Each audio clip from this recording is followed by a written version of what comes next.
For more on the cultural significance of music, we're joined by a man who works in the industry, Adrian Loving. He's a DJ and was even commissioned to perform last year at the White House Correspondents' Dinner.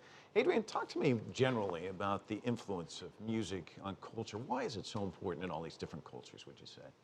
Well, music is so pervasive, and it's something that is accessible to just about everyone. You know, you can turn on Pandora, you can turn on iTunes, you can buy CDs. I mean, there's so many ways to engage in music, so usually there's something for everybody. In the setting that you're in, everyone is engaging with the music, but you've got to be in your zone, you've got to be in your comfort zone, you've got to be on top of your game. So you're able to observe this. What kind of influence do you think these lyrics about drugs or alcohol, how does it impact these kids, would you say?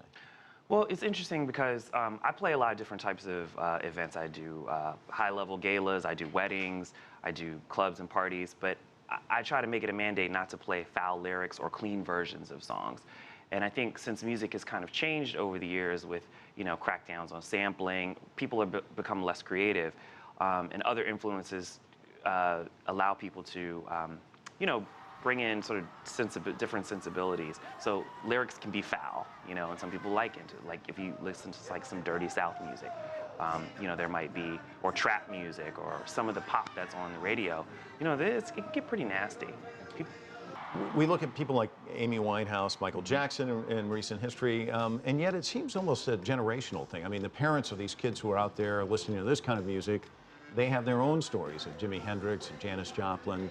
Somehow they made it through all of this. But I guess my question is, as a parent, how do you direct that kind of message? Hey, you got to be cautious. Don't let this impact you.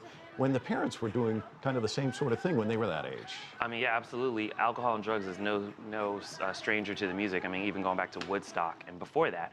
But I think as a parent, you probably want to place in context the ability for their kids to understand and screen the music themselves and help screen music for them, so they don't take too seriously what the negative messages are, or try to, you know, have music with good We're just about out of time, but so if you can be brief. We went through a lot of different music leading up to you, and we're seeing music from all over the world.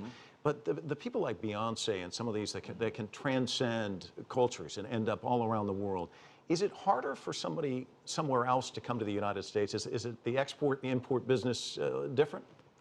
Well, I think that, you know, Beyonce has such international acclaim and following that she can go anywhere and perform. She's a great entertainer. But I think people from, you know, the UK has proven that there's talent, that Amy Winehouse and Adele, all these artists can, George Michael even, you know, can come to, even back to the Beatles. I mean, you can come to America and make it because people here are looking for something different. You know? All right. Adrian Loving, thank you so much for your observations. Appreciate it.